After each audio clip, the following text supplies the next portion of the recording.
that 16 months have passed, the violence in Manipur, the genocide against Kuki-Zo continue till today. These are the results of what happened under N. Biren Singh and his militia. If you look at the story behind the whole violence started on 3rd May 2023. It started on that day for everyone to see, but actually the plan is a very pre-planned, pre-thought about all this violence. That all these demands are the results of Why is it pre-planned? Why do you say pre-planned? It is pre-planned because if you look at the Kuki-Zo house in Imphal Valley, they were all marked with red color.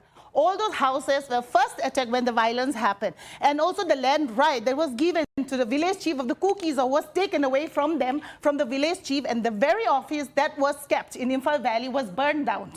And all the original paper that the Kuki-Zo chief has is burned down in Imphal Valley. And also, if you look at the way the whole thing started, how can a big city like the Valley Imphal, all the Kuki-Zo can be gathered in just 2 days' time? If you look at the people on that day, the people who are in the army camp, who took shelter, they're not ordinary people, they're not farmers. They are bureaucrats, they are lawyers, they are doctors, even the ex-MLA who served Manipur for 4 times was in that CRPF camp. How can, if it is not pre-planned, the entire Imphal erupt with violence, start burning down almost all the churches of Kuki-Zo? If the pre-plan is not there, how come it is so organized? So you're alleging 2 or 3 things. You're saying that this is pre-planned violence. Colonel Shanti Kumar Sapam, I want you to come in on this. Was this violence pre-planned? She is alleging there was collusion of the administration. She's also saying that at the end of the day, whether the demands are reasonable or unreasonable, the fact is that the violence has gone on for close to 1.5 years, and that is far from desirable given that law and order is the state government's responsibility end of the day. Madhavji, firstly, I would like to thank you for giving me this opportunity to come to your show. Secondly, what ma'am has said, I feel that there is nothing true in that. All the churches are intact over there in Imphal. In the valley, not a single church has been burned. It's all intact. If you happen to come over there, you can see all the churches over there, intact and safe. And all the houses which ma'am has mentioned, they are all safe. Nothing has happened over there. Now, what happened is, let's see on 3rd of May. On 3rd of May 2023, who are the dignitaries in the government offices, in the IS side, in the police side? In the IS side, Chief Secretary, and Chief Secretary himself, Rajesh Sharma, and his wife, and down the channel, how many officers from the her community, how many officers were there? And in the police side, the first, number 1, P. Donglian is there. C. Donglian, his younger brother, is there as DGP of 2 from the same family. And Mr. Kailun is there as additional DGP. And the third one, Mr.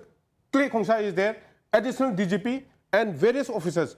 As far as in the top rank officers, as far as the home department is concerned, there was no from this thing. If the chief minister wants to order something, that something is going to happen in, the information was given to DGP of Imphal. He did not act.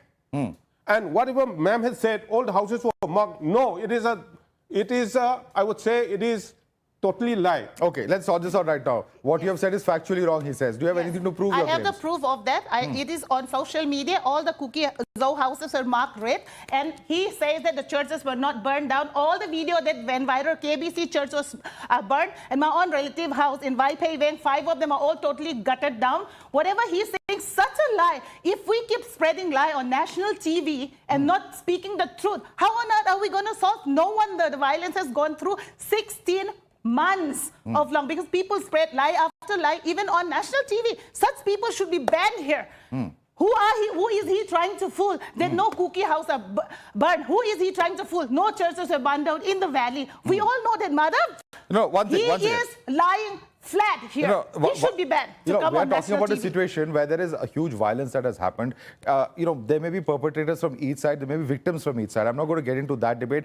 But the point is, one has to acknowledge the problem. The larger question coming from her side is, you have to acknowledge when there has been an incident of violence, and that's when you will be able to move on. Because if you don't acknowledge that one side has been affected, how will you find a solution to this, Colonel?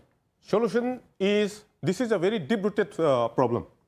I would say the Chief Minister of Manipur took 3 actions. One was against poppy cultivation. The second one was about the illegal immigrant, where there was no record Mizoram was having 40,000 illegal immigrants in Mizoram, whereas from Tengnoupal to Firzol district, covering around 200 kilometers, more than 200 kilometers, there was no record of any not a single illegal immigrant. Okay.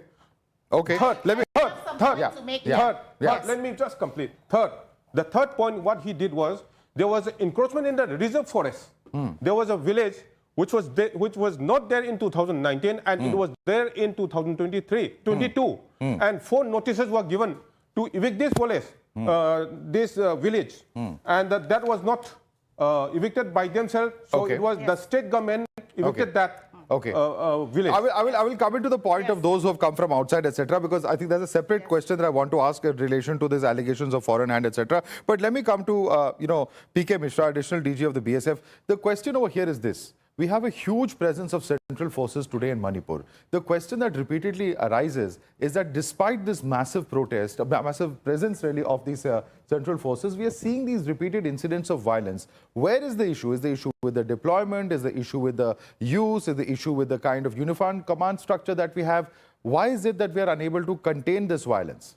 Mr. Mishra. Yes, Madhav, I can well tell you there is definitely a big problem in Manipur. I have listened to both the speakers. I'm quite neutral. I visit Churachandpur also, I visit Imphal. I'm a person only, just before 10 days I was there at Churachandpur. Nothing happened to me. I was there for 15 years in Manipur.